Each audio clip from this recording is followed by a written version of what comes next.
Judicial process में देखने वाले हैं कि लीगल रीजनिंग क्या होती है। ठीक है, उसके बाद उसके पहले हम लोग देखते हैं कि कॉमन लॉ क्या होता है। कॉमन लॉ मतलब क्या, जिसमें कोई सेक्शन नहीं होती, जो कस्टम पे बेस्ड रहते हैं, ट्रेडिशन पे। कोई सा केस लॉ है कि कोई सा निर्णय किसी ने ऐसा दे दिया, ये अनरिटर्न होते हैं। Common law, principle, rights. ठीक है, और कोडिफाइड लॉ क्या होते हैं। कोडिफाइड लॉ में मतलब आप सिंपल से ध्यान रखिए कि कोडिफाइड लॉ में नंबर रहते हैं। जैसे कहते हैं ना कि सेक्शन 302 में क्या है, सेक्शन 441 में क्या देके रखा है, तो ये कोडिफाई है, जिसमें जिसके अकॉर्डिंग क्या रहता है कि जो भी सेक्शन लिखे रहते हैं तो उसके अकॉर्डिंग अपन जाते हैं और उसमें देख लेते हैं कि इस सेक्शन में क्या लिखा गया है। ठीक है, इस आर्टिकल में, आर्टिकल 32 में, आर्टिकल 226 में क्या लिखा गया है, उसके अकॉर्डिंग अपन देख लेते हैं। तो ये क्या होता है, कोडिफाई, यानी ये कोड है, उसमें कोड लिखा है 1 2 3 4, तो ये कोड करके लिख के जो रखा होता है उसको कहते हैं कोडिफाइड लॉ। कॉमन लॉ यानी जिसमें कोडिफाई नहीं रहता है, जो केवल रहता है ट्रेडिशन के आधार पर जो लॉ बनते हैं उसके आधार वो रहते हैं।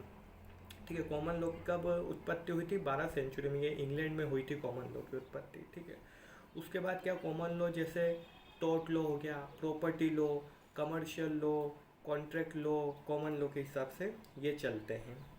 उसके बाद लीगल रीजनिंग क्या होती है, meaning of legal reasoning. Legal reasoning is an fundamental process रहती है ये to interpret and apply the law. ठीक है, वही दिमाग लगाना, लीगल रीजनिंग किस तरीके से हम लोगों को इसमें लॉ अप्लाई करना है। कहीं पे क्राइम हुआ है तो कौन सा लॉ लग रहा है, कहीं पे मारा कूटी आई हुई है तो वो उसमें कौन सा लॉ लगना चाहिए। प्रॉपर्टी है तो उसमें प्रॉपर्टी लॉ लगना चाहिए। किसी के पाँव किसी ने डर दिया तो टॉर्ट लॉ लगना चाहिए। तो ये होता है, it is an art analysing legal principal, president और इंस्टीट्यूट्स पे चलता है। तो अब लीगल रीजनिंग में पहली चीज़, दूसरी चीज़ और तीसरी चीज़ क्या है, फाइनल स्टेज, उसको देखते हैं। पहली चीज़ क्या है लीगल रीजनिंग को समझने के लिए, तो क्या है, to identify the relevant legal rule क्या है।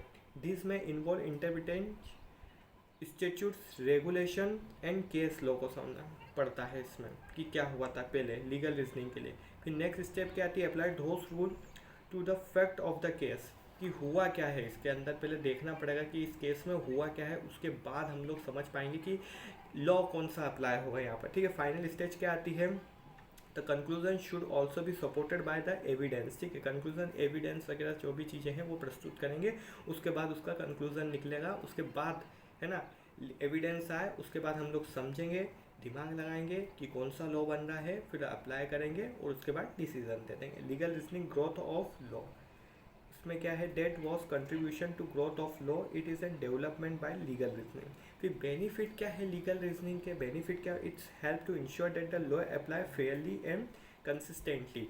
जो लॉ अप्लाई हो रहा है, दिमाग लगाया हम लोगों ने कि कहाँ पर क्या ये जो मैटर आया है, इसमें दिमाग लगाया, एविडेंस लिए, पता चला, लॉ अप्लाई करा, तो क्या हुआ इससे फेयरली, जिससे हम चीज़ों को समझ सकते हैं और तभी तो हम लोग डिसीजन दे पाएंगे। दूसरा आता है development of new legal principle to address new situation. कोई सी भी सिचुएशन आ जाए हम लोग समझ के ने उसको हल कर सकते हो, उसमें जजमेंट सुना सकते हैं। It's help to promote justice and equity, यही उसका उद्देश्य है।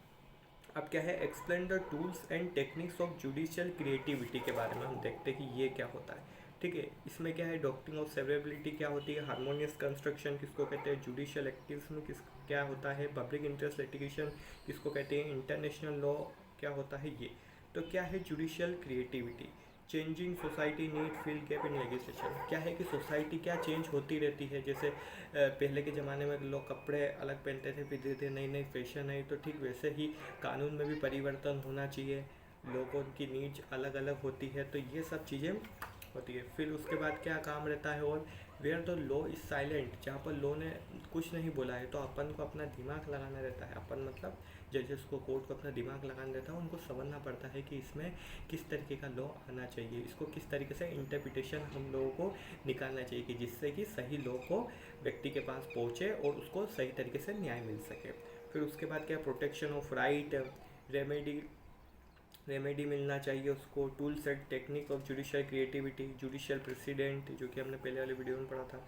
अब doctrine of severability, where when a law contain both valid and invalid provision to separate the valid portion from the invalid. अब इसको एग्जांपल के तौर पर हम समझते हैं, ठीक है। अब क्या है कि कॉन्स्टिट्यूशन की बात करते हैं। कॉन्स्टिट्यूशन में 19 में बोला गया है कि आप कहीं पर भी जा सकते हो, किसी भी स्टेट में जा सकते हो, रोजगार कर सकते हो, रह सकते हो, ठीक है। तो अब इसमें ऐसा लॉ अगर इनने बनाया कि क्या है कि एक मान लीजिए एग्जांपल के तौर पर कि एक स्टेट में क्या हो रहा था कि बीमारी फैलती है, लोग जैसे कोरोना में आई थी ना, किसी से भी हाथ मिलाए थे, टच हो रहा था तो बीमारी फैल रही। तो ठीक एक स्टेट में ऐसी ही बीमारी फैल रही थी, तो लॉ एक इस तरीके से बना दिया गया कि कोई भी व्यक्ति किसी भी स्टेट में जाएगा तो उसको पनिशमेंट दिया जाएगा। तो ये क्या हुआ है, ये वॉयलेट हो रहा। तो आप सेवरेबिलिटी इसमें अगर लगाएंगे तो देखो, पहली बात तो ज़रूरी है कि अगर उस स्टेट में हम लोग जाएंगे तो हो सकता है हमको भी संक्रमण हो जाए, और हम हमारे स्टेट में आए तो उन लोगों को भी हो जाए, तो ये ज़रूरी है। तो इसके आधार पर लॉ बना कि कोई भी व्यक्ति किसी भी स्टेट में जाएगा तो उसको 10,000 रुपये जुर्माना लगेगा। तो अब क्या है, ये वॉयलेट कर रहा है फंडामेंटल राइट को। किस तरीके के, पहली बात तो हमारा जानने का अधिकार है ना। अब इसमें हम सेवरेबिलिटी का सिद्धांत किस तरीके से लगाएंगे कि वो जो बात है, किसी भी स्टेट में कोई भी किसी भी स्टेट में नहीं जाएगा तो जो किसी भी है उसको हम हटा देंगे। और क्या करेंगे, कोई भी केवल पर्टिकुलर इस स्टेट में जिसमें बीमारी फैल रही है, जिसमें संक्रमण फैल रहा है, पर्टिकुलर इस स्टेट में नहीं जाएगा कुछ समय के लिए।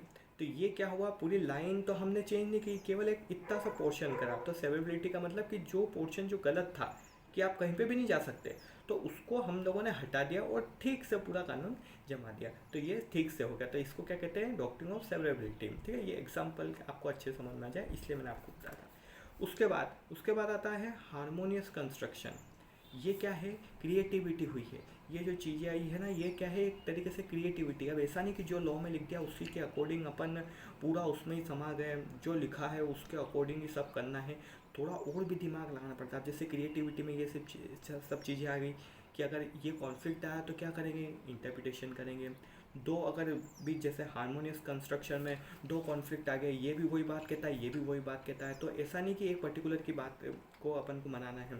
इसमें क्या नहीं है, हारमोनियस कंस्ट्रक्शन, हारमोनियस करना है कि कौन सी बात जो जिनको क्या है कि ये जो बोला है कॉन्फ्लिक्ट बिटवीन टू प्रोविज़न आ जाता है, तो कॉन्फ्लिक्ट हारमोनी बना के लेके चलना है। ऐसा नहीं कि इसको ज़्यादा तवज्जो दे दिया, इसको बिल्कुल भी नहीं दिया, तो दोनों में हारमोनी होना चाहिए। तो हारमोनियस कंस्ट्रक्शन, तो ये क्रिएटिविटी से ये सब चीज़ें। पब्लिक इंटरेस्ट लिटिगेशन क्या होता है, कॉन्स्टिट्यूशनल इंटरप्रिटेशन क्या होता है, वोलेशन ऑफ कॉन्स्टिट्यूशन होता है, तो आप जा सकते हो उसको इंटरप्रिटेशन कर सकते हैं हम लोग। जैसे 32 के तहत हम लोग जाते हैं कि हमारा फंडामेंटल राइट का वायलेशन हो रहा है, 226 के तहत हाई कोर्ट में जा सकते हैं, रीट दाखिल कर सकते हैं। पब्लिक इंटरेस्ट लिटिगेशन का क्या मतलब हुआ, तो PIL अलाउस इंडिविजुअल को भी और ऑर्गेनाइजेशन को भी to approach the court behalf of those who can not seek legal remedy themselves. Public interest litigation जैसे पॉल्यूशन हो रहा है, अब पॉल्यूशन में कोई बात ही नहीं कर रहा है तो मैं PIL दाखिल कर दूंगा कि हम ये इतने लोग हैं और हमको क्या दिक्कत हो रही है और ये सब चीज़ें बंद होना चाहिए। PIL कहते हैं ना, PIL दाखिल कर दी उन्होंने। फिर अब इंटरनेशनल लॉ को देखना चाहिए and comparative jurisprudence to draw inspiration from international law, जो कि वर्ल्ड वाइड पे पूरी दुनिया में जो इंटरनेशनल लॉ है वो क्या कहते हैं उसको समझना ज़रूरी है कि उसमें क्या दे के रखा हुआ है। एंड कंपेरेटिव जूरिस्प्रूडेंस, जो जूरीस हैं वो विद्वान होते हैं बड़े बड़े, वो क्या कह के गए हैं उनकी बातों को हमको ध्यान रखना जरूरी है। इंटरप्रिटेशन अप्लाई डोमेस्टिक लॉ, ताकि डोमेस्टिक लॉ भी जब अप्लाई करें तो इन चीज़ों का ध्यान रखें कि जूरिस्प्रूडेंस ने उसके पर्टिकुलर टॉपिक में क्या कहा है, इंटरनेशनल लॉ इन सब चीज़ों के बारे में क्या कहता है। अब कंक्लूजन क्या निकलता है, वही बात, जस्टिस, प्रोटेक्शन राइट और जो भी सोसाइटी की नीड है वो उसके। तो ये था पूरा क्रिएटिविटी क्या है, किस तरीके से निकली है क्रिएटिविटी। तो ये सारी चीज़ें अपन लोगों ने देख ली।